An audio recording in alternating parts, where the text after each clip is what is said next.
இன்று கர்த்தராகிய கிறிஸ்து என்னும் இரட்சகர் உங்களுக்கு தாவீதின் ஊரிலே பிறந்திருக்கிறார்.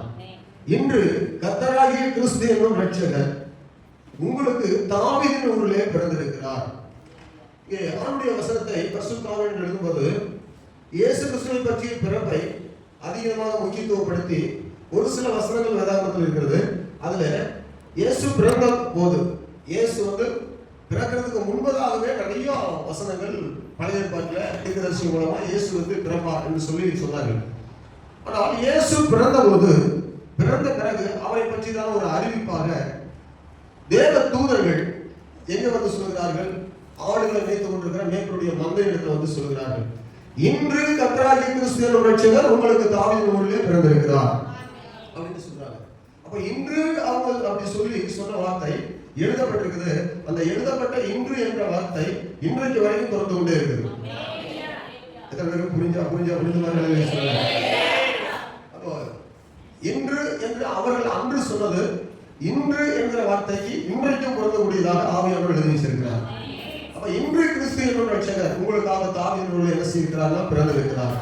உங்களுக்கு தாவீதின் ஊரிலே இயேசு பிறந்திருக்கிறார். இயேசுவின் அன்பான தேவ பிள்ளைகளே, இயேசுவை அறிவதே நித்திய ஜீவன், இயேசுவை அறிவதே சமாதானம், இயேசுவை அறிவதே விடுதலை, இயேசு யார் என்று அறிவதே ரட்சிப்பு, இயேசு யார் என்று அறிவதே மகிழ்ச்சியான வாழ்க்கை, இயேசு யார் என்று தெரிவதே மனுக்குலத்துக்கு ஒரு பெரிய மகிழ்ச்சி என்பதை அடுத்த வசனத்தில் வாசிக்கிறோம். அடுத்த வசனம் என்ன சொல்லப்படுது? இல்ல, அதுக்கு மேல உள்ள வசனத்தை வாசிக்கிறோம். தேவ தூதன் அவர்களை நோக்கி, பயப்படாதீர்கள், இது எல்லா ஜனத்துக்கும் மிகுந்த சந்தோஷத்தை உண்டாக்கும் நற்செய்தியை உங்களுக்கு அறிவிக்கிறேன். இதுதான் உலகம் முழுவதில் உள்ள மக்களுக்கு நற்செய்தி. உலகம் முழுவதில் உள்ள மக்களுக்கு ஒரு நல்ல செய்தி, எல்லாருக்கும் நல்ல செய்தி. ஒரே நேரத்தில் மனுக்குலம் முழுவதுக்கும் ஒரே செய்தி, நல்ல செய்தி என்று சொன்னா இயேசு கிறிஸ்து இந்த உலகத்துல பிறந்த ஒரு செய்தி தான். இந்த உலகம் முழுவதற்கும் எல்லா ஜனத்துக்கும் நல்ல செய்தி. அல்லேலூயா. வேற உலகத்துல எந்த ஒரு செய்தியும் உலகம் முழுவதில் உள்ள மக்களுக்கு ஒரே நேரத்தில் நல்ல செய்தி என்று எந்த செய்தியுமே சொல்ல முடியாது. ஒவ்வொருவருக்கு ஒவ்வொரு நாள் நல்ல செய்தி வரும். ஒவ்வொரு தேசத்துக்கு ஒரு சூழ்நிலையில் நல்ல செய்தி வரும். ஒவ்வொரு குடும்பத்துக்கும் ஒவ்வொரு, அதாவது தனிப்பட்ட மனிதனுக்கும் ஒவ்வொரு சூழ்நிலையில அதாவது நற்செய்தி வரும். ஆனால் ஒரே நேரத்தில் உலகம் முழுவதற்கும், ஒரே நேரத்தில் உலகம் முழுவதில் உள்ள எல்லா மக்களுக்கும், ஒரே நேரத்தில் எல்லா இனத்துக்கும், எல்லா பாஷைக்காரருக்கும், எல்லா ஜனங்களுக்கும் உண்டாகிற ஒரு நற்செய்தி என்னவென்றால் இயேசு கிறிஸ்து இந்த உலகத்தில் பிறந்த செய்தி மாத்திரமே. அப்படிப்பட்ட ஒரு நற்செய்தி. இது நற்செய்தி அப்படின்னா நல்ல செய்தி. எப்படிப்பட்ட செய்தி? அது என்ன நல்ல செய்தி அப்படின்றதுதான் வேதத்துல ரொம்ப அழகா எழுதப்பட்டிருக்குது. இந்த நல்ல செய்தி, நற்செய்தி என்னன்னு சொன்னா, இன்று கர்த்தராகிய கிறிஸ்து என்னும் இரட்சகர் உங்களுக்கு தாவீதின் ஊரிலே பிறந்திருக்கிறார். அதுதான் நல்ல செய்தி. அல்லேலூயா. இயேசுவானவர் தாவீதின் ஊரிலே என்ன செய்கிறார்? பிறந்திருக்கிறார். இதுதான் எல்லாருக்கும் நல்ல செய்தி. வேதத்துல ரொம்ப தெளிவா எழுதப்பட்டிருக்குது. இயேசு கிறிஸ்துவை பற்றி நம்ம அறிவதற்கு நிறைய காரியங்கள் இருக்கு. அதுல ஒரு சில வார்த்தை வேகமா நான் சொல்றேன். அன்பு பிள்ளைகள், இயேசு எங்கே பிறப்பார்? இயேசு எப்படி பிறப்பார்? இயேசு எதற்காக பிறப்பார் அல்லது ஏன் பிறப்பார்? இயேசு யாருக்காக பிறப்பார்? இயேசு யாரிடமிருந்து பிறப்பார்? இதுவே அவரை பற்றிய முழுமையான ஒரு செய்தி. புரிந்தா? நீங்க அழகே சொல்லிருக்கலாம். பைபிள் படிக்காம என்ன சொல்றதை நீங்க கேட்டீங்கன்னா கவனமா நீங்க உங்களுக்கு புரிந்திருக்கும். இயேசு, நீங்க அந்த திரும்ப சொல்லுவீங்களா? எங்கே பிறப்பார்? இயேசு எப்படி பிறப்பார்? இயேசு யாருக்காக பிறப்பார்? இயேசு எதற்காக பிறப்பார்? இயேசு ஏன் பிறப்பார்? இயேசு யாரிடம் பிறப்பார்? இந்த செய்தியை முழுமையாக ஒரு தேவப்பிள்ளை அறிஞ்சிச்சா அதுவே இயேசுவை அறிகிற அறிவுல மிக முக்கியமான காரியம். ஆமென். அதோட கூட இன்னொரு காரியத்தை சொல்றேன், கவனிங்க. அவர் யார்? இயேசு என்கிறவர் யார்? இயேசு என்ன செய்தார்? இயேசு என்ன செய்து முடித்தார்? இயேசு எப்படி இந்த பூமிக்கு வந்தார்? இயேசு கிறிஸ்து என்ன செய்து முடித்தார்? அவர் இப்பொழுது எங்கே இருக்கிறார்? அவர் மறுபடியும் எப்பொழுது இந்த பூமிக்கு வருவார் என்கிற செய்தி அதை விட ஒரு மேன்மையான, அவரை பற்றி அறிகிற முழுமையான செய்தி. அல்லேலூயா. ஆமென். கர்த்தர் சொல்றார். இப்படிப்பட்ட செய்திகளை கேட்பது நம்முடைய வாழ்க்கையில மிக மிக பிரயோஜனமானது. நியூஸ் பேப்பர் எடுத்தா சில செய்தி நல்ல செய்தி இருக்கும், சில செய்தி துக்கமான செய்தியா இருக்கும். சில செய்தி வாசிக்கும் போதே நம்ம இருதயம் கஷ்டப்படும். அப்படிப்பட்ட செய்திகள் ஒவ்வொரு நாளுக்கும் செய்தித்தாளில் நம்ம படிக்கிறோம். ஆனால் என்றைக்குமே வேதத்தை வாசிக்கும் போது எப்போதுமே ஒரு தனிப்பட்ட மனிதனுக்கு ஒவ்வொரு ஆத்துமாவுக்கும் நல்ல செய்தியாக கர்த்தர் நிறைய வசனங்களை கொடுத்து ஒரு தனிப்பட்ட மனிதனுடைய மனிதனுடைய வாழ்வுக்கு வேண்டிய அத்தனை ஆலோசனைகளையும் அத்தனை நன்மைகளையும் அத்தனை விடுதலையும் பற்றி இந்த நல்ல வேதாகமத்தில் நமக்கு செய்தியாக கற்றுக் கொடுத்திருக்கிறார். ஆமென். செய்தியில 3 பகுதி உண்டு. செய்தியில 3 பகுதி. நான் வார்த்தையில சொல்றேன், இதை பற்றி ஒரு எலாபரேட் பண்ணா ஒரு 10 மணி நேரம் அவங்க நாம் கேட்கக்கூடியது தியானிக்கக்கூடியது. நல்லா கவனிங்க. செய்தியில 3 பகுதி உண்டு. அது என்ன 3 பகுதி? கடந்த கால செய்தி, நிகழ்கால செய்தி, எதிர்கால செய்தி அல்லது வருங்கால செய்தி. செய்திகளில் 3 பகுதி உண்டு. நல்லா கவனிங்க. செய்திகளில 3 பகுதி உண்டு. அந்த 3 பகுதியில ஒன்று கடந்த கால செய்தி, இன்னொன்று நிகழ்கால இன்றைய செய்தி, இன்னொன்று எதிர்கால நாளைய செய்தி. அல்லேலூயா. இந்த செய்திகள் கடந்த கால செய்திகள் வரலாறாக மாறுகிறது. இன்றைய நிகழ்கால செய்தி மாறுதலை ஏற்படுத்துகிறது. எதிர்கால வருங்கால செய்தி நமக்கு எதிர்பார்ப்பை உண்டு பண்ணுகிறது. அல்லேலூயா. கிறிஸ்துவுக்குள்ள கடந்த கால செய்தி சரித்திரமாக எழுதப்பட்டது. நிகழ்கால செய்தி மாற்றத்தை நமக்குள்ள உருவாக்க ஆவியானவர் விரும்புகிறார். இந்த செய்தியை கேட்க நமக்குள்ள மாற்றத்தை உருவாக்க விரும்புகிறார். நிகழ்கால செய்தி. எதிர்கால செய்தி இயேசுவை எதிர்பார்த்து எதிர்நோக்கி காத்திருக்கிற ஒரு செய்தியா இருக்கிறது. இது எல்லாருக்குமான செய்தி. ஒரு தனிப்பட்ட ஒரு கூடாரத்துக்குள்ள இப்படி இருக்கிறவங்களுக்கு மட்டுமல்ல. கிறிஸ்தவர்கள் எல்லாம் நிறைய பேர் சொல்லுவாங்க, அவங்க குறுகிய மனப்பான்மையுடையவர்கள். அவங்க சொல்றதை மட்டும் தான் உண்மைன்னு சொல்லுவாங்க, அவங்க சொல்றதை எல்லாம் நம்மளும் சொல்லுவாங்க. அப்படி கிடையாது.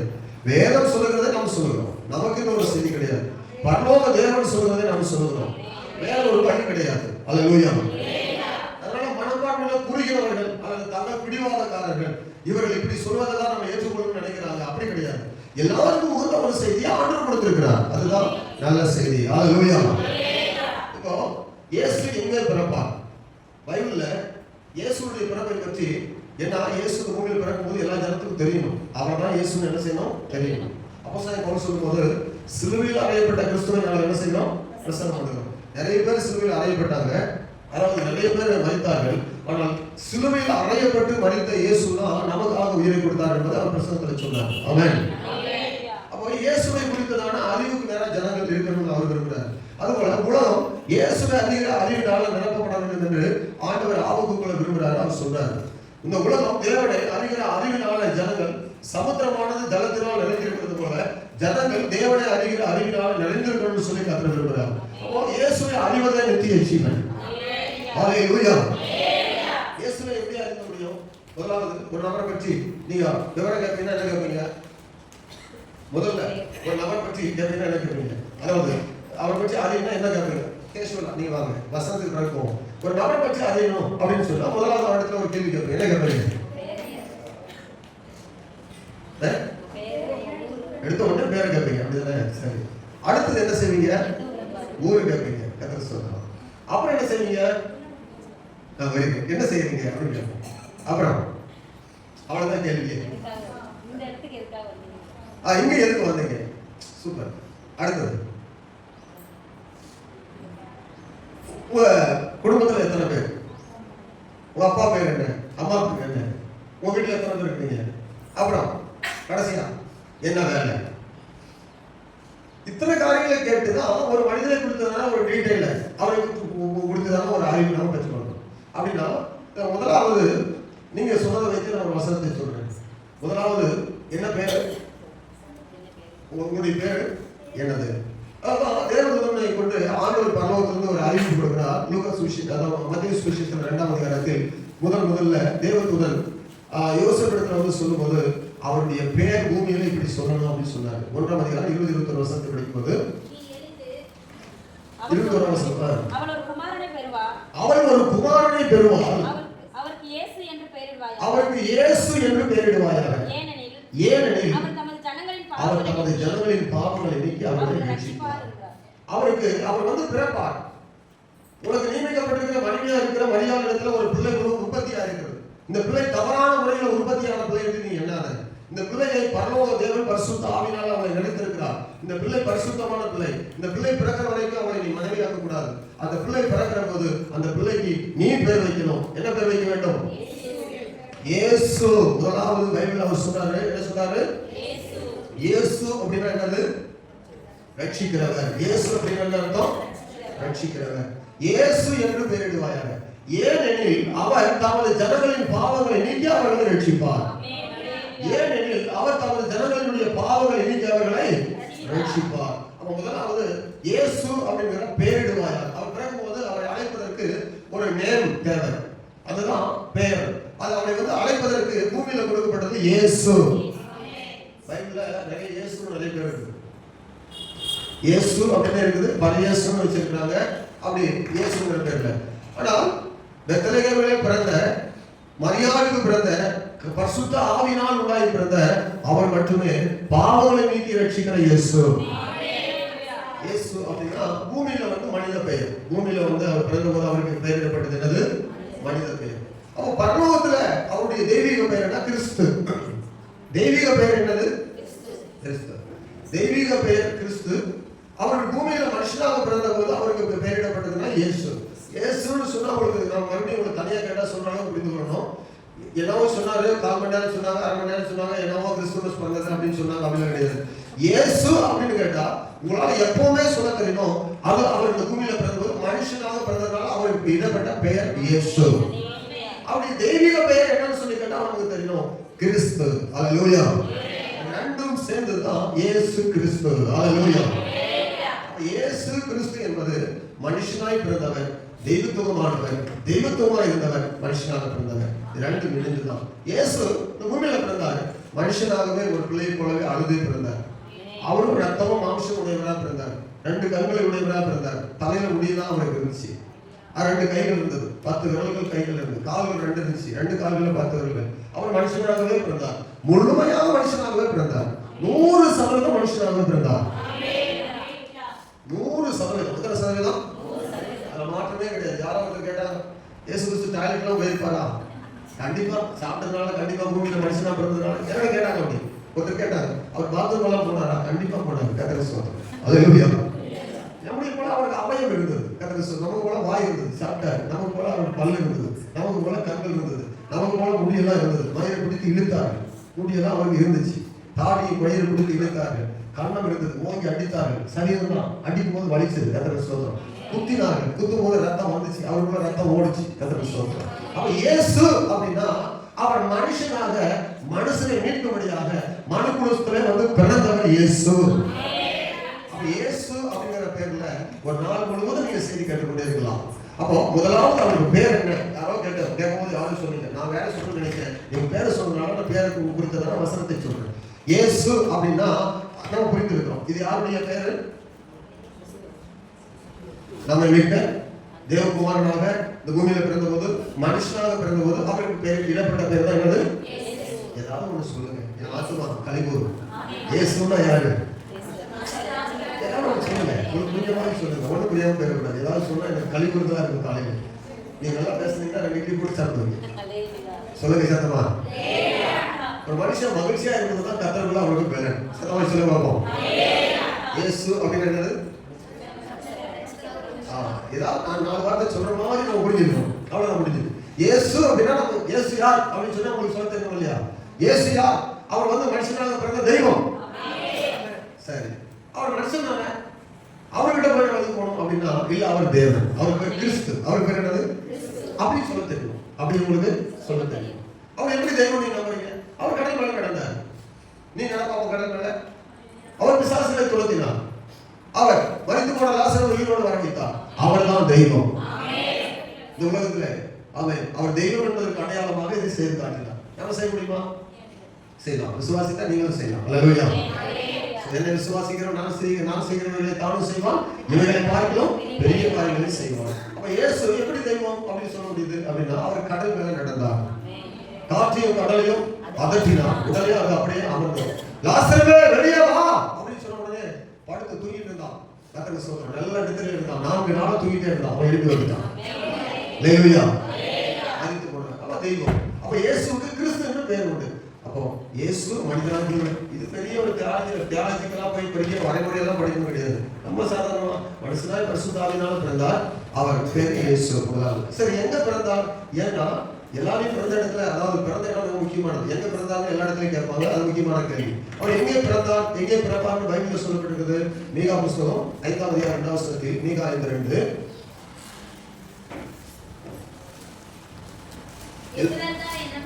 எல்லாம் ஆயத்தமாயிடுச்சுங்களா? எல்லாம் ஆயத்தமாயிடுச்சா? எல்லாம் ஆயத்தமாயிடுச்சா? நான் ஆயத்தமா இருக்கேன். அவங்க சொல்லுங்க. கொஞ்ச நேரம் கூட அது இருக்கு யாரும் சொல்லுவாங்க.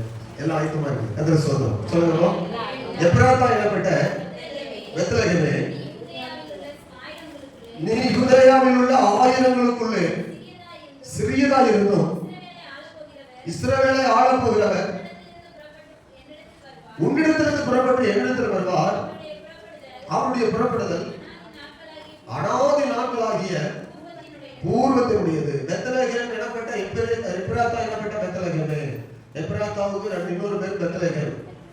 பெத்னா வீடு. பெத்னா என்னது? முதல்ல சொன்ன பெத்னா என்ன எபிரேய வார்த்தையில? பெத்னா. லெகேம் அப்படின்னா அப்பம். லெகேம் அப்படின்னா என்னது? அவன் ஜீவ அப்பம். பெத்லகேம் என்பது அப்பத்தின் வீடு. பெத்லகேம் என்ன அர்த்தம்? அப்பத்தின் வீடு. பெத் ஏல் அப்படின்னா பெத்னா வீடு, ஏல்னா காட், தேவனுடைய வீடு. இது வந்து அப்பத்தின் வீடு, அது வந்து தேவனுடைய வீடு. பெத்தேல் என்பது தேவனுடைய வீடு, பெத்லகேம் என்பது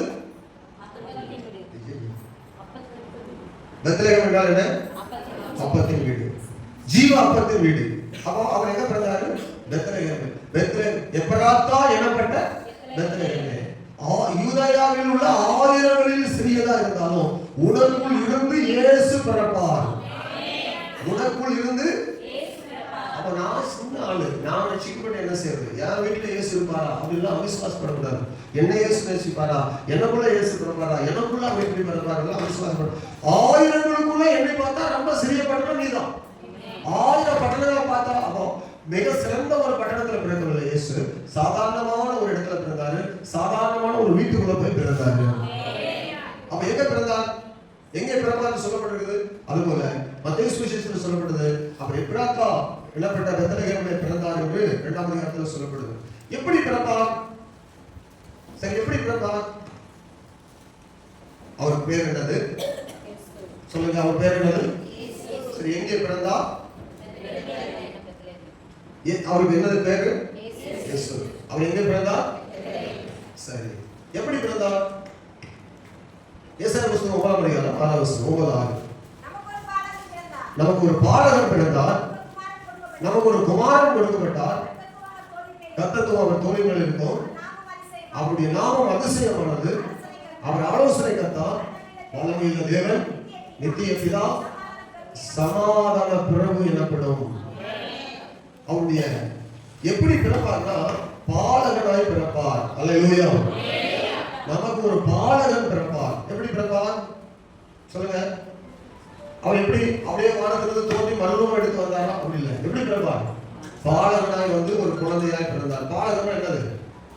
குழந்தை அர்த்தம். குழந்தையாய் பிறந்தார். இப்ப குமாரன் என்ன அர்த்தம்? எத்தனை முறை கேட்டிருக்கீங்க, எத்தனை செய்தியில் கேட்டிருக்கீங்க. குமாரன் என்றால் என்ன, பாலகன் என்றால் என்ன? நீ மறக்கவே கூடாது. அடுத்த வருஷம் ஒரு வேளை கிறிஸ்துமஸ் செய்தியில நம்ம வந்து உட்கார்ந்தாலும் பாலகன் என்றால் என்ன, குமாரன் என்றால் தெரியும். பாலகன் என்பது மனுஷிக பிறப்பை காட்டுகிறது. குமாரன் என்பது தெய்வீக பெயரை காட்டுகிறது. தேவ குமாரன் பாலகனாய் பிறந்தார் என்பதற்குதான் தெய்வீக பெயர் தான் குமாரன். பாலகன் என்பது மனுஷிக பெயராக பிறக்கும்போது, குமாரன் என்பது ஒரே குமாரன் தான் பிதாவுக்கு. அந்த குமாரன் தான் பாலகனாய் பூமியில் வந்து பிறந்தார். அல்லேலூயா. அப்படி எப்படி பிறப்பார்னா பாலகனாய் பிறப்பார். அது சொல்லப்படுது. நமக்கு ஒரு குமாரன், அதாவது நமக்கு ஒரு பாலகன் பிறந்தார், நமக்கு ஒரு குமாரன் கொடுக்கப்பட்டார், கர்த்தத்துவம் அவர் தோளின் மேல் இருக்கிறோம், அவர் நாமம் அதிசயமானவர், ஆலோசனை கர்த்தர், வல்லமையுள்ள பிதா, வல்லமையுள்ள தேவன், நித்திய பிதா, சமாதான பிரபு. இயேசு அதிசயமானவர். இயேசு எப்படிப்பட்டவர்? யாரெல்லாம் இயேசுவை ஆராதிக்கிறார்களோ, இயேசுவை யாரெல்லாம் அங்கீகரித்துக் கொண்டார்களோ, யாரெல்லாம் இயேசுவை ஏற்றுக்கொண்டார்களோ, யாரெல்லாம் இயேசுவை நம்பி இருக்கிறார்களோ, அவர்களுக்கு எல்லாம் இயேசு அதிசயமானவராக இருக்கிறார். இப்படிப்பட்ட சொல்றது அதிசயமானவருக்கு உங்க வாழ்க்கையில அதிசயம் செய்வார். உங்க வாழ்க்கையில பயங்கரமான அற்புதங்களை கர்த்தர் செய்வார். அல்லேலூயா. நீங்க கவலைப்படாதீங்க, எனக்கு ஒரு அதிசயம் நடக்காதா, எனக்கு ஒரு அற்புதம் நடக்காதான்னு எதிர்பார்க்கிறேன். உங்களுக்கு அவர் அதிசயங்களை செய்கிற தேவன். அவர் பூமியில பிறந்தவர். நீங்க சொல்லுங்க, என்னுடைய நாமம் அதிசயமானது, அதிசயம் செய்யும் தேவனே கேளுங்க, அதிசயம் செய்வார். அது மட்டுமல்ல, எனக்கு ஆலோசனை தேவை. அவர் பேர் ஆலோசனை கர்த்தர். அவர் ஆலோசனை கொடுப்பார். அவர் வல்லமையுள்ள தேவன். அவர் வல்லமை இல்லாத தேவன் அல்ல. எல்லாவற்றையும் நமக்கு செய்து முடிக்கக்கூடிய பலன் நிறைந்தவராக இருக்கிறார். அது மட்டுமல்ல, அவர் வந்து எப்படி இருக்கிறார்? நித்திய பிதா. ஒரு நாள் 2 நாள் நடத்துகிறவர் அல்ல. யுகா யுகமா கால காலமாய் நம்மை தொடர்ந்து நடத்த அவர் வல்லவராக இருக்கிறார். கடைசியாக அவர் சமாதான பிரபு. அவர் இருக்கிற இடத்துல, அவர் இருக்கிற வீட்டுல, அவருடைய பிள்ளைகளுக்கு சமாதானம் உள்ளத்துல நிரம்பி இருக்கும். அல்லேலூயா. ஆமா, அவர் இருக்கிற இடத்துல, அவர் வாசம் பண்ணுகிற ஒரு உள்ளத்துல, அவருடைய பிள்ளைகளுடைய குடும்பத்துல சமாதானம் எப்படி இருக்கும்? நிரம்பி இருக்கும். அவர் பேரு சமாதான பிரபு, peace of prince of peace. அவர் பேர் என்னது? Prince of peace. சமாதான பிரபு. பூமியில எந்த ராஜாவும் அப்படிப்பட்ட சமாதானம் ஆளுகை செய்யவே முடியாது. இன்னைக்கு தேசம் தத்தளித்துக் கொண்டிருக்குது. நேற்று நியூஸ் பேப்பர்ல பாத்தீங்கன்னா போட்டுருக்கிறோம், ஒரு ரயில்வே ஸ்டேஷன்ல அந்த ஊர் மக்கள் எல்லாம் அந்த ரயில்வே ட்ராக் அருகில குடிசை போட்டு அதுல பக்கத்துல சாப்பாடு செய்து சாப்பிட்டு பிளாட்ஃபார்ம்ல படுத்து தூங்குறாங்க. ஆனா இந்தியா ஒளி இருக்கிறது, இந்தியா வெளியிருக்கிறதுன்னு சொல்லி பயங்கரமா உலகம் முழுவதும் போய் வந்துட்டாங்க. பொருளாதாரத்துல நம்ம தான் பெருசா பெருகிட்டோம், இந்திய தேசத்துல வறுமை கொடுக்கல யாருமே இல்ல, நாங்கெல்லாம் அவ்வளவு நல்லா இருக்கிறோம், அப்படி இப்படின்னு போந்து தள்ளுறாங்க. ஒரு பக்கத்துல மேடை பேச்சு. ஆனா தரித்திரம், பாடு, துக்கம், வீடுல கஷ்டம், வேதனை, வாழ்றதுக்கு வழி இல்லை. மக்களுடைய நிலைமை பார்க்கும்போது அவங்களுக்கு சவால் ஏதான் பிறந்தவங்க சொல்லி ஒரு கோடி ஜனங்கள் அழுது துக்கத்தோடு வாழ்ந்து கொண்டிருக்கிறாங்க. ஒரு பக்கம் வியாதி, போராட்ட, கஷ்டம், ஒரு பக்கத்துல கொலை, கொள்ளை, பிரச்சனைகள், தேசத்துல சமாதானமற்ற நிலை. இதெல்லாம் பார்க்கும்போது ஜனங்களுக்கு சமாதானம் இல்லாமல் காட்டுகிறது. ஆனால் இயேசு ராஜா அந்த பூமியில ஆளுகை செய்கிற போது இந்த குறைவுகள் எல்லாம் இருக்காது. சமாதானம் எல்லாருக்கும் நிரம்பி இருக்கும். பசி, பட்டினி, இல்லாமை, வறுமை, நோய், வியாதி, துன்பம், பாடுகள் எல்லாம் இயேசுடைய ஆளுகையில் எல்லாம் மறைந்து போயிருக்கும். அந்த மக்கள் தான் இருக்கிறாங்க, டெல்லி பார்த்து தான் இருக்கு, அங்கதான் இருக்கிறாங்க. அந்த மக்களுடைய நியூஸ் பேப்பர்ல போனதை செய்யறாங்க. போய் எம்எல்ஏ ஒரு எம்பி போய் விசாரிச்சு சொல்லுங்க, ஒரு எம்பி போயிட்டு உடனே கணக்கு எடுத்து அவங்க வீடு கட்டி சொல்லுங்க. எல்லாரும் வீடுன்னு சொல்றாங்கல்ல, அனைவரும் வீடுன்னு சொல்றாங்கல்ல, பிளாட்ஃபார்ம்ல உங்க வீடு கட்டி சொல்லுங்க பார்ப்போம். அவங்க எத்தனை பேர் கட்டினாலும் குறைவாக தான் இருக்கும், அடுத்த ஒரு கூட இருக்கிறது செய்வாங்க. அப்போ தேசத்துல இந்த உலகத்துல ஆட்சி செய்வது நிமித்தமாக சமாதான பூமியில் இருக்குன்னு சொல்லி எதிர்பார்க்க கூடாது. ஆனா நம்முடைய ராஜா இயேசு இந்த பூமியில வரும்போது உலகம் முழுவதும் சமாதானம் இருக்கும். ஒரு இந்திய தேசத்துல மாத்திரமல்ல, ஆகிய உலகத்திலும் 225 நாடுகளிலும் சமாதானம் இருக்கும். எல்லாருக்கும் வீடு இருக்கும், எல்லாருக்கும் மகிழ்ச்சி இருக்கும், எல்லாருக்கும் நோயற்ற வாழ்வு இருக்கும், எல்லாருக்கும் சமாதானம் நிறைந்த ஒரு வாழ்க்கை, சண்டை இல்லாத நான் உலகமா இருக்கும். அவர் வரப்போகிறார், எல்லா கலகங்களையும் அடக்க போகிறார். இந்த உலகத்தில் இருக்கிற எல்லா சோதனை போராட்டங்களையும் தனக்குள்ளே கட்டுப்படுத்த போகிறார். நீங்க அன்றைய தான் ஆச்சரியப்படுங்க, ஓ இயேசுனா இப்படிப்பட்டவரா அப்படின்னு சொல்லி. எல்லா கலகங்களையும் எல்லா கலவரங்களையும் அடக்கி எல்லா வறுமைகளை மாற்றி எல்லா வல்லமைக்கு மேலான இயற்கையின் மேல ஆளுகை செய்து சமாதானமான ஒரு நிலைமை இயேசு பூமியில செய்ய போகிறார். அவர் வருவார், வந்தவர் மறுபடியும் என்ன செய்ய போகிறார்?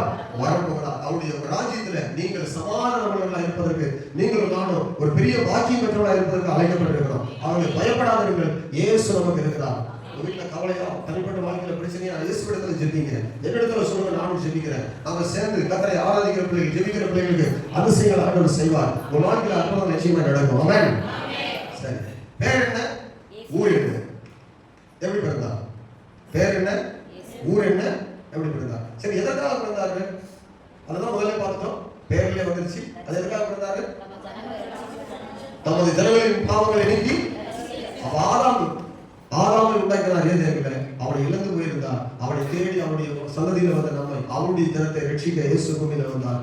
அவருடைய பிறப்பு நம்முடைய வாழ்க்கையில் ஒரு அருமையான மாற்றத்தை ஏற்படுத்தியிருக்கிறது, சந்தோஷத்தை ஏற்படுத்தியிருக்கிறது, மகிழ்ச்சியை ஏற்படுத்தியிருக்கிறது, விடுதலை ஏற்படுத்தியிருக்கிறது. பாவத்திலிருந்து முழுமையாக விடுதலையாக்கப்பட்டிருக்கிறோம். ஹல்லேலூயா. ஆமா, இன்னைக்கு பாவத்தோடு கூட ஒருத்தர் வாழக்கூடாது. கிறிஸ்துவ பிள்ளைகள், ரட்சிக்கப்பட்ட பிள்ளைகள் பாவத்திலிருந்து விடுதலையாக்கப்பட்ட அனுபவம் நமக்கு தேவை. உண்மையான சத்திய வசனத்தை பிடித்துக் கொண்டவர்களாக நம்ம வாழணும். இது சூடான, சுவையான, மாறாத மாற்றத்தை ஏற்படுத்துகிற ஒரு மகிமையான ஒரு செய்தி காலையில். ஆமென். எப்படிப்பட்ட செய்தி? சூடான ஒரு செய்தி, சுவையான ஒரு செய்தி, மாற்றத்தை ஏற்படுத்தும் ஒரு செய்தி, மாறாத செய்தி. இந்த செய்தியை யாராலும் மாற்றவே முடியாது. இயேசு பிறந்தார் என்பதை யாரும் தடுக்கவே முடியாது. இயேசு பிறந்தார் சொல்றதை தடுக்க நினைக்கலாம், ஆனா இயேசு பிறந்ததை யாராலும் தடுக்க முடியாது. அல்லேலூயா சொல்லுங்க. இயேசு பிறந்த பற்றி அவங்க சொல்லியே திருப்தி அடைஞ்சிட்டோம். கர்த்தருக்கு ஸ்தோத்திரம். அதனால இது ஒரு மாற்றத்தை ஏற்படுத்துகிற செய்தி. ஆகவே இன்னைக்கு ஒரு முக்கியமான நாள். இயேசுவானவர் புல்லணையில் கிடையாது, அவர் முன்னணையில் கிடையாது, அவர் அரியணையில் இருக்கிறார். நீ உலகத்தில் என்ன சொல்லணும்? அவர் எங்க கிடையாது? உள்ளணையிலும் கிடையாது, முன்னணையிலும் கிடையாது, அவர் அரியணையில் இருக்கிறார். அவர் புல்லணையில் வந்தார், பிறந்தார், வளர்ந்தார், வாழ்ந்தார், சிலுவையில் அடிக்கப்பட்டார், இங்க இருக்கிற எல்லாருக்கும் ரத்தம் சிந்தினார், இந்த உலகத்தில் உள்ள எல்லாருடைய பாவத்தை சுமந்தார், அவர் மரித்தார், அடக்கம் பண்ணப்பட்டார், 3ஆம் நாள் உயிரோடு எழுந்தார், இப்பொழுது சிங்காசனத்தில் பிதாவுடைய வலது வாரிசத்தில் வீற்றிருக்கிறார். ஹல்லேலூயா. அவர் புல்லணையில் இருக்கிறவரை தான் ஏமாத்திடலாம், அரியணையில் இருக்கிறவரை ஏமாற்ற முடியாது. புல்லணையில் இருக்கிறவரை எங்கேயும் மாற்றிடலாம், அரியணையில் இருக்கிறவரை யாரையும் எங்கேயும் மாற்ற முடியாது. அவர் முழு பலத்தோடு இருக்கிறார், அவர் மாற்ற முடியாத இடத்துல இருக்கிறார். அவரை யாரும் ஏமாற்றி விட முடியாது. அவர் வளர்ந்த, மகிமையான, ஞானம் நிறைந்த, சர்வ வல்லவராக வைத்திருக்கிறார். அவர் பிள்ளையா பிறந்து வளர்ந்தார் இல்லையா? அப்படி இருந்தாரா? குடியிலே பாக்குறாங்க. இயேசு என்ன பாக்குறாங்க? குடியிலே பார்த்து அவர் வந்து வச்சுட்டே போயிடலாம், ஏமாத்தலாம் நினைக்கிறாங்க. ஆனா லூக்கா சுவிசேஷம் கடைசி வசனம் சொல்றது ரொம்ப அழகா, அவர் வந்து அப்படியே இல்லை, வளர்ந்துட்டான்னு சொல்றது. வாசிங்க லூக்கா சுவிசேஷம் 2ஆம் அதிகாரம். அவர் எப்படி ஸ்தோத்திரம் வசனத்தில் படிக்கிறோம். லூக்கா சுவிசேஷம் 2ஆம் அதிகாரம்.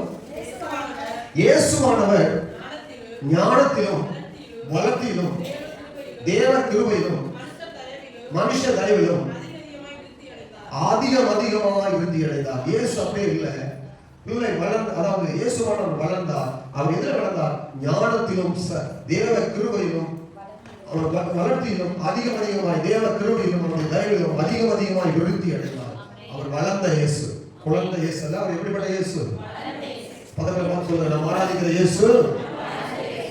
ஆமா, பார்த்து சொல்லுங்க, என்ன சொல்லுங்க? பக்கத்துல பார்த்து சொல்லுங்க, நம்ம ஆராதிக்கிற இயேசு. நம்ம ஆராதிக்கிற இயேசு. ஆமா, புல்லடை இருக்கிற இயேசு அல்ல, முன்னடை இருக்கிற இயேசு அல்ல. குழந்தையா இருக்கிறார், ஏமாற்றிட முடியாது. அவர் சிங்காசனத்தில் இருக்கிறார், அவர் அசைக்க முடியாது, அவரை ஏமாற்ற முடியாது. ரட்சிக்கப்படுவது, அவரை ஆராதிப்பது நமக்கு பாதுகாப்பு. பக்கத்துல சொல்லுங்க, ஆமா, அவரை ஆராதிப்பது, அவரை ஏற்றுக்கொள்வது உங்களுக்கு பாதுகாப்பு. ஹல்லேலூயா. 25 மறக்கவே கூடாது. இந்த வருஷத்தை நம்ம காண செய்தாரா இல்லையா? ஆமா, இது வந்து ஒரு கோல். இந்த பிறகு பிள்ளைங்க விசேஷமானவங்க. சொல்லுங்க. ஆமா, இதை எப்ப கண்டுபிடிச்சிருக்கீங்களா? எப்போதுமே கண்டுபிடிக்க முடியாது. இனி வரும் காலங்கள் இப்படிப்பட்ட காலமா இருக்காது. அவங்க இன்றைக்கே ரட்சிக்கும், இன்றைக்கே விடுதலை, இதுவே ரட்சிக்கின்ற நாள், இதுவே அடுக்கிற காலம். இன்றைக்கு மிஸ் பண்றவங்களுக்கு, அவங்க ரட்சிக்கப்படாதவங்களுக்கு, அவங்க ஆணுடைய கிருபை தள்ளி போடுறவங்களுக்கு ஆணுடைய ஆசீர்வாதங்கள் தள்ளி போயிட்டே இருக்கும். ஆமா, சொல்லுங்க. நீங்க ஒரு ஆஸ்பத்திரி போறீங்க, ஒரு 200 பேர் இருக்கிறாங்க. நான் 199 நபர் போன பிறகு நான் தான் கடைசியா போய் பதிவு பண்ணி டாக்டர் பார்ப்பேன் அப்படின்னு சொல்லுவாங்க. எத்தனை பேர் இருக்கு? சரி, 200 பேர் இருக்காங்க. முதலாவது போய் பதிவு செய்து நான் முதலாவது பார்த்துட்டு வரணும்னு நினைக்கிறேன். எத்தனை பேர் இருக்கு? இல்ல, எத்தனை பேர் இங்க இருக்கிறவங்க? எத்தனை பேர்? அதாவது 200 பேர் இருக்கிறோம். 200 பேர் 199 பேர் போகட்டும், மருத்துவரை பார்த்து வந்துட்டோம். நான் கடைசியா பதிவு பண்ணிக்கிறேன், என் பேர் கடைசியா வரட்டும். கடைசியா பேர் எழுதாம அப்படின்னு சொல்லுவாங்க. நல்ல விஷயம். சரி, முதலாவது நபரா நான் போயிட்டு முதல் பேரை கொடுத்து முதலாவது பார்க்கணும் நினைக்கிறேன். நல்ல விஷயம். புரியல? அப்போ உங்களுக்கு கவனிங்க. அப்போ லேட் பண்ண உங்களுக்கு காலம் தாழ்த்த உங்களுக்கு நிறைய காரியங்கள் தாழ்த்துக்கு போயிட்டே இருக்கும். காலங்களை தாழ்த்த உங்களுடைய நேரங்கள் வந்து வேஸ்ட் ஆகிட்டே இருக்கும். யார் ஒருவர் வேகமா சுறுசுறுப்பா வந்து வேகமா என்ட்ராகிறாரோ, வேகமா வந்து பதிவு பண்றாரோ, யார் வேகமா மணந்துக்கிறாரோ, யார் ஞானஸ்தானம் எடுக்கிறாரோ, யார் பரலோகத்தில் பேர் எழுதப்படுதோ அவங்க தான் முதலாவது திருப்தி பெற்றுக்கொள்ள வாந்தி உள்ளவர்கள். ரேஷன் கடையில் போய் நிற்கிறீங்க, 30 பேர் நிற்கிறீங்க. நான் 29வது நபராக நின்றா போதும் அப்படின்னு சொல்லுவாங்க. நல்ல சொல்லுவாங்க. ரேஷன் கடையில் போனா நிற்க மாட்டீங்க, அப்புறம் ஆஸ்பத்திரி போனா நிற்க மாட்டீங்க. சரி, மனு கொடுக்க போறீங்க கலெக்டரேட்ல, ஒரு 25 பேர் வராங்க. 24வது நபராக நான் போதும், நான் முதல்ல போக மாட்டேன் அப்படின்னு சொல்ல முடியாது. நல்ல சொல்லுங்க. இப்போ எல்லாவற்றுக்குமே அறிவு இருக்குது. முன்னால போகணும், நான் தான் முதலான. ஆனா ரட்சிக்கப்படுவதற்கு, ரட்சிக்கப்பட்ட பிள்ளைகளாக பலம் பெறுவதற்கு, ஆசீர்வாதம் பெறுவதற்கு, முன்னால வரணுன்றதுக்கு நம்ம என்ன வேணும்? சொல்லுங்க. அப்போ லேட் பண்ண கிருபை லேட் ஆகிட்டே போகும். ரட்சிக்கப்படுறதுக்கு இன்னும் ஒரு பிரச்சனை உங்களுக்கு தேவை கிடையாது. சொல்லுங்க. இங்க ஞானஸ்தானம் எடுக்காதவங்க, உலகி ஞானஸ்தானம் எடுக்காதவங்க மட்டும் கையை வைக்க நாலு விஷயம் பார்ப்போம். பின்னாடி சொல்ல மாட்டாங்க. எடுத்துக்கீங்களா? ஞானஸ்தானம் எடுக்காதவங்க பின்னாடி கையை வைத்து அலையில சொல்ல பார்ப்போம். அலையில சொல்ல மாட்டீங்களா? சொல்லுங்க. அலையில கெட்ட வார்த்தை கிடையாது, நல்ல வார்த்தை. சொல்லுங்க. அலையிலான்னு சொல்லுங்க. பின்னால சொல்ல இருக்கீங்க. இந்த பக்கத்துல யாராவது இருக்கீங்களா? அப்போ ரட்சிப்பு என்பது உங்க அருகில வந்துருக்குது. அப்பா அம்மா கிட்ட கேட்கணும் அவசியம் கிடையாது, சொந்தக்காரர்கிட்ட கேட்கணும் அவசியம் கிடையாது, கணவர்கிட்ட கேட்கணும் அவசியம் கிடையாது. பாச சொல்றாரு, பரலோகம் சொல்றது, பைபிள் சொல்றது, இயேசு வந்தாரு, எனக்காக மரித்தார். யார் என்னை தடை பண்ண முடியாது? யார் சொல்றதையும் நான் கேட்க மாட்டேன். யார் சொல்றதையும் மனைவி கிட்ட கேட்கணும் அவசியம் கிடையாது, அப்பா அம்மா கிட்ட கேட்கணும் கிடையாது. எனக்கு பாவம் மன்னிப்பு நிச்சயம் வேண்டும். இயேசுக்குள்ள நான் மரித்து அவன் எனக்காக உயிரோடு எழுந்த இயேசுக்குள்ள நான் ரட்சிக்கப்படணும். ஏசப்பா உங்களை கருணை பிள்ளையா இருக்கணும். யாருடைய அனுமதி அப்பா நான் நல்ல சார் எடுக்கணும்னு சொல்லலாம். அப்படி அப்பா கிட்ட சொல்லலாம், மனைவி கிட்ட கணவன் சொல்லலாம், கணவன் ஒரு அன்பின் நிமித்தம் சொல்லலாம். ஆனா அவங்க சொல்றதுக்கு நம்ம அடிமை கிடையாது, அவங்க தடை பண்ண முடியாது. உங்க ரட்சிப்புக்கு யாரும் தடையாக முடியாது. சொல்லுங்க. அவங்க யாரும் வந்து முன்னாடி கொடுக்குறேன்னு எங்க சகோதரி ஞானஸ்தானம் எடுத்துட்டு சொன்னாங்க. கூட பிறந்த அக்கா சொன்னாங்க, ஒரு 15 பேர் ஞானஸ்தானம் எடுத்தாங்க.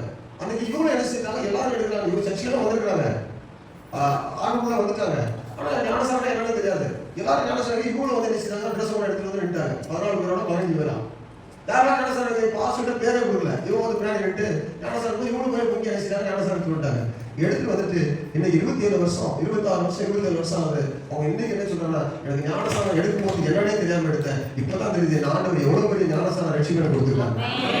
ஞானசாரம் எடுக்கும் போது என்னன்னே தெரியல அவங்களுக்கு. அவங்க இன்னைக்கு சொல்றாங்க, சாட்சி அடிக்கடி சொல்லுவாங்க, என்னன்னே தெரியாம தான் எடுத்தேன், ஆனா இன்னைக்கு ஆண்டவருக்குள்ள இவ்வளவு பெரிய மகிமை இருக்குதா, இவ்வளவு பெரிய பலம் இருக்குதா, இவ்வளவு பெரிய சந்தோஷம் இருக்குதா, இவ்வளவு பெரிய முக்கியமானதா இது தேவனுடைய திட்டம். வேதம் சொல்றது ஞானசாரம் என்பது என்னது?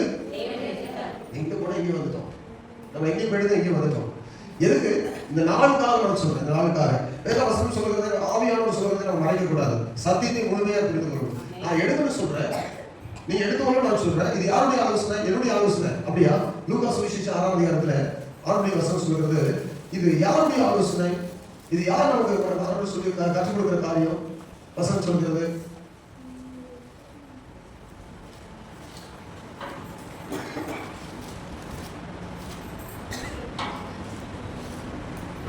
தேவ ஆலோசனையை தள்ளிவிட்டார்கள் சொல்லியிருப்பாங்க. பாவிகளும் ஆயக்காரர்களும் வந்து ஞானஸ்தானம் பெற்றார்கள் அப்படின்னு சொல்லி எழுதிட்டு அது கீழே ஒரு வசனம் எழுதப்பட்டிருக்குது. இந்த ஆலோசனை தங்களுக்கு கேடு உண்டாகவே தள்ளிவிட்டார்கள் அப்படின்னு ஒரு வார்த்தை இருக்குது. வாசிப்பீங்களா நீங்க? 30ஆம் வசனம் வாசிங்க. 7:30 சாரி 6:30 7:30 அந்த 21ஆம் வசனம் வாசிங்க. 7 லூக்கா சுவிசேஷம். யோவானுடைய உபதேசத்தை கேட்ட ஆயக்காரர் முதலான சகல ஜனங்களும் அவனாலே ஞானஸ்நானம் பெற்று தேவன் நீதிபரன் என்று அறிக்கையிட்டார்கள். பரிசேயரும் நியாயசாஸ்திரிகளுமோ அவனாலே ஞானஸ்நானம் பெறாமல் தங்களுக்கு கேடு உண்டாக பரிசுத்த ஆவியானவர் எப்படி எழுதாரு பாத்தீங்களா? இது என்னுடைய ஆலோசனை கிடையாது. நான் சபை வரணும் சொல்றது என்னுடைய கடமை. அவன் அதெல்லாம் எடுத்த உடனே சொல்லிட்டேன், நான் யாரையும் கம்பல் பண்ண மாட்டேன், யாரையும் கேட்க மாட்டேன், எழுதி சொன்னா ஓகே. ஆனா நான் சொல்ல வேண்டியது என்னுடைய கடமை. ஞானஸ்நானம் எடுக்காமல் கர்த்தருடைய பிள்ளைகளா ரொம்ப நாள் இருக்கீங்களா? கிறிஸ்துவ குடும்பத்தில் நீங்க பிறந்திருக்கீங்களா? நீங்க ஆண்டவர் சத்தியம் உங்களுக்கு தெரியுமா? சத்தியத்தை தெரிந்து தள்ளி போட்டு கொண்டே இருக்கீங்களா? அது வேத வசனம் சொல்கிறது. அவருடைய ஞானஸ்நானம் எடுக்காமல் தள்ளி போட்டுக்கொண்டே போனது அவங்க எப்படி இருந்தது? யாருக்கு கேடா இருந்தது? கிறிஸ்துவ குடும்பத்தில் பிறந்திருக்கீங்க, அப்பா அம்மா கிறிஸ்துவம் தான் உங்களுக்கு நல்லா கவனிங்க. ஆனா உங்களுக்கு 18 வயசாச்சு 19 வயசாச்சு, ஏசப்பா பிள்ளைங்க, கல்லூரிக்கு போயிட்டீங்க, நிறைய வசனங்கள் படிக்கிறீங்க, ஆராதிக்கிறீங்க, ஏசப்பா பாடல் பாடுறீங்க, அவருடைய பிள்ளைகளா இருக்கீங்க. ஆனா இது எல்லாம் இருந்து கூட நீங்க இன்னும் ரட்சிக்கப்படல கிறிஸ்துவ குடும்பத்துல இருந்து அப்படின்னா ரொம்ப டேஞ்சரான ஒரு இடத்துல நீங்க இருக்கீங்க. அவருடைய பிள்ளைகளே, ஞானஸ்நானம் பெறுவதற்கு யாரும் உங்களை தடை பண்ண முடியாது. நீங்கள் இதுதான் ரட்சிப்பு தெரிந்த பிறகு நீங்க அதுக்கு முக்கியத்துவம் கொடுத்து நீங்களே போயிட்டு தேவனிடத்தில் எடுத்துக்கொண்டால் அது உங்களுக்கு மிகுந்த ஆசீர்வாதமாய் மாறும். இது என்ன ஆலோசனை அந்த வசனத்தில் சொல்லப்படுது? ஆமா, இது பாதுகாப்பதற்காக தேவன் கொடுக்கிற ஆலோசனை. இது யாருடைய ஆலோசனை? அவன் மறுபடியும் நான் படிக்கிற பாருங்க. நியாயசாஸ்திரிகளும் பரிசேயருமோ அவனாலே ஞானஸ்நானம் பெறாமல் தங்களுக்கு கேடு உண்டாக தேவனுடைய ஆலோசனையை தள்ளிவிட்டார்கள். இது யாருடைய ஆலோசனை? பாஸ்டர் சொல்றாரு பக்கத்து வீட்டுக்காரர் சொல்றாங்க, எங்க வீட்டுல சொல்றாங்க கிடையாது, கர்த்தர் சொல்லுகிறார். எத்தனை பேர் விசுவாசிக்கிறீங்க? ஆமா, கர்த்தர் சொல்லுகிறார். யார் சொல்றது? பாஸ்டர் சொல்றாங்க ஒரு முறை சொல்லாதீங்க, எங்க வீட்டுல சொல்றாங்கன்னு சொல்லாதீங்க, எங்க அப்பா அம்மா சொல்றாங்கன்னு சொல்லாதீங்க. இது கர்த்தருடைய ஆலோசனை. யாருடைய ஆலோசனை? உங்களுக்கு பாதுகாக்கிற ஆலோசனை, உங்களுக்கு ஆசீர்வாதமான ஆலோசனை. பாவிகள் ஆமென் அங்கே சொல்லப்படுது, உபதேசத்தை கேட்டு ஆயக்காரர் முதலான யாவரும் ஞானஸ்நானம் பெற்றார்கள். அப்போ அப்படிப்பட்ட நீதிபரன் தேவன் என்று அறிக்கையிட்டார்கள். நீங்களும் நீதியின் தேவனை ஆராதிக்க அவருடைய பிள்ளைகள் ஒரு தீர்மானம் எடுங்க. உங்க குடும்பத்தில் உள்ளவர்கள் உங்களை தடை பண்ணுவதற்கு நீங்க அவர்களுக்கு முக்கியத்துவம் கொடுக்காதீங்க, கர்த்தருடைய வார்த்தைக்கு முக்கியத்துவம் கொடுங்க. நீங்கள் தனியா ஒரு தீர்மானம் எடுக்கிறாலும் உங்களுக்கு ஒரு வளர்ச்சி இருக்கிறது. ஆமென். ஹல்லேலூயா. விசுவாசம் உங்களுக்குள்ள இருக்குது. விசுவாசம் உள்ளவனாகி ஞானஸ்நானம் பெற்றவன் நிச்சயப்படலாம். இது எதுக்கு சொல்லுவாங்கன்னா இந்த 4 காரணம் சொல்லுவாங்க. இதுவே ரட்சணினால், இதுவே நம்ம எப்படிப்பட்டனால் அனுப்புறாங்க. இதுக்காக தான் நீங்க வந்துட்டு வேற எதுவுமே லேட்டா இருக்க மாட்டீங்க, ஒவ்வொரு நாளும் எந்த காரியத்தையும் லேட் பண்ண மாட்டீங்க. எனக்கு புரியல எப்படி? ஞானஸ்நானம் எடுத்து பரிசுத்தமாயிட்டு ஞானஸ்நானம் எடுக்கலாம். ஆமா, ஞானஸ்நானம் எடுத்துட்டு வளர்றதா, வளர்ந்துட்டு ஞானஸ்நானம் எடுக்கிறதா? எனக்கு புரியல. நிறைய பேர் தப்பு சொல்லி தராங்க. நிறைய சபையில் வளரல, என்ன இதெல்லாம் வளரணும்னு கேட்கறாங்க. அவங்க தான் வளர்த்தாங்க, 5 அடி வளர்த்தாங்கல்ல, அப்பாவுக்கு மேல பிள்ளை போயிட்டாங்கல்ல, அம்மாவுக்கு மேல பிள்ளை போயிடுச்சு இல்ல, சொல்லுங்க, அம்மா வயிறு வந்துட்டல, பிள்ளைங்க எவ்வளவு வளரணும்னு கேட்கறாங்க. இப்படி ஒரு கதையை கட்டி பிள்ளை வாழ்க்கையில ரட்சிப்பு இல்லாம பாவத்தை ஈடுபடுத்தி இருதயத்தை கடினப்படுத்தி நாவலை தள்ளி போட்டு கிருபையை தள்ளி போட்டு ஆண்டவருடைய அன்பை தள்ளி போட்டு போகிற போது நல்ல கவனிங்க. நீங்க எதெல்லாம் தள்ளி போறீங்கன்னா தேவனுடைய கிருபையை தள்ளி போடுறீங்க, தேவனுடைய அன்பை தள்ளி போடுறீங்க, தேவனுடைய ஆசீர்வாதங்களை தள்ளி போடுறீங்க, தேவனுடைய இரக்கத்தை தள்ளுறீங்க. இதெல்லாம் நம்முடைய வாழ்க்கையில ஆசீர்வாதமா வரக்கூடிய எல்லாத்தையும் நீங்க தள்ளி தள்ளி போடுறீங்க. அதனால அப்பா பேச்சு கேட்கறது, அப்பா பேச்சு கேட்கறதுலாம் என்ன செய்யறது? ஆண்டுடைய பிள்ளைகள் நீங்க கவனிங்க. நீங்க விட்டுட்டு முக்கியமா தேவனுடைய வார்த்தையை கேளுங்க, ஆண்டவர் சொல்றதை கேளுங்க. அல்லேலூயா. 15 வயசு வருதா, 16 வயசு வருதா, உங்களுக்கு பாதுகாப்பு ஞானஸ்தானம். கர்த்தருடைய பிள்ளைப்பா, எங்க போனாலும் பயம் இருக்கும், எங்க போனாலும் பக்தி இருக்கும். ஆண்டுடைய பிள்ளை நான் இப்படித்தான் நடக்கணும், அதுதான் உங்களுக்கு பாதுகாப்பு. அப்படி நடக்கிற போது ஆண்டுடைய பிரியம் உங்க மேல இருக்கும், ஆண்டுடைய ஆசீர்வாதம் உங்க மேல தங்கும், ஆண்டுடைய பாதுகாப்பு உங்க மேல தங்கும். நீங்க எந்த இடத்துலனாலும் தேவனுடைய அடுக்கிறது உங்க மேல இருக்கும். எல்லாவற்றிலும் நீங்க பாதுகாக்கப்படுவீங்க. அல்லேலூயா. ஆமென். இயேசு பிறந்தார். எங்கே பிறந்தார்? எதற்காக பிறந்தார்? எப்படி பிறந்தார்? ஏன் பிறந்தார்? எதற்காக பிறந்தார்? அவன் இவரை பற்றி முதலாக பிதாவாகிய தேவன், ஆமென், ஆண்டவராகிய தேவன் சாத்தானை பார்த்து சொன்னாரு, யாரிடத்துல பிறப்பார்? கடைசியாக ஒரு வார்த்தை, யாரிடத்திலிருந்து பிறப்பார் இயேசு? மூன்றாம் அதிகாரம் ஆதியாகம புஸ்தகத்தில் முடிக்க போகிறோம். ஆதியாகம புஸ்தகம் 3ஆம் அதிகாரம் வாசிக்கிறோம். யாரிடத்தில் பிறப்பார்? வசனம் 15ஆம் வசனம் 3 உனக்கும் ஸ்திரீக்கும் உன்பித்துக்கும் அவள்வித்துக்கும் பகை உண்டாக்குவேன், அவர் உன் தலையை நசுக்குவார். ஆமா, உனக்கும் ஸ்திரீக்கும், அப்போ ஸ்திரீயின் இடத்துல அவர் ஸ்திரீயை உன்பித்துக்கும் அவள்வித்துக்கும் பகை உண்டாக்குவேன். இது புருஷனுடைய வித்தாய் பிறந்தவர் அல்ல இயேசு, ஸ்திரீயின் வித்தாய் பிறந்தவர் இயேசு. அல்லேலூயா. பரிசுத்த ஆவியினாலே கர்ப்பவதியாகி அவள் ஒரு ஸ்திரீயின் இடத்துல பிறந்தவர் இயேசு. யார் இடத்துல பிறந்தவர்? அல்லேலூயா. ஆமா, சபை கர்த்தருடைய பிள்ளைகள் விலையேற பெற்ற மனவாட்சியாக மாறியிருக்கிறோம். ஸ்திரீயின் இடத்துல பிறந்த கிறிஸ்துவை ரட்சகராக ஏற்றுக்கொண்டு பாவ மன்னிப்பின் ரட்சகராக அறிந்தது மட்டுமல்ல, ஏற்றுக்கொண்டு அவருக்குள் ஆராதித்து மகிழ்ச்சியாக அவருக்குள்ள புகழ்ச்சியாக வாழ இந்த நாளை கர்த்தருடைய பிள்ளைகளாக நாம் என்ன செய்வோம்? இந்த நாளை மகிழ்ச்சியான நாள் என்று கர்த்தருக்காக அர்ப்பணிப்போம். கர்த்தருடைய மகிமை வெளிப்படும். கிறிஸ்துமஸ் என்பது மிக முக்கியமாக இயேசு பிறந்தார் என்கிற செய்தியை சொல்லிட்டு இந்த செய்தியை குறித்து அடுத்து தேவதூதன் சொல்லும்போது 2ஆம் அதிகாரம் லூக்கா சுவிசேஷத்தில் இதை உங்களுக்கு சொல்கிறேன் சொல்லிட்டு அடுத்த ஒரு வார்த்தை சொன்னாரு. இதோ எல்லா ஜனத்துக்கும் மிகுந்த சந்தோஷத்தை உண்டாக்கும் நற்செய்தியை சொல்கிறேன்னு சொல்லிட்டு அவர்கள் புறப்பட்டு போய் ஊருக்குள் சொன்னார்கள். அவங்க புறப்பட்டு போய் அவங்க ஊருக்கு போய் நடந்ததை எல்லாம் கர்த்தரால் அறிவிக்கப்பட்ட காரியத்தை பார்ப்போம் வாருங்கள் என்று சொல்லி தீவிரமாய் மரியாதையில் அவர்களை ஊரில் உள்ள ஜனங்களை அழைத்துக் கொண்டு வந்து முன்னணியில் கிடந்த இயேசுவை காண்பித்தார்கள். அவன் இந்த செய்தி நாம் மற்றவங்களுக்கு அறிவிக்கணும். கிறிஸ்துமஸ் என்ன தெரியுமா? நான் நேற்று 2 பேரை பார்த்தேன். எனக்கு முன்னாடி அறிமுகமானவங்க தான்.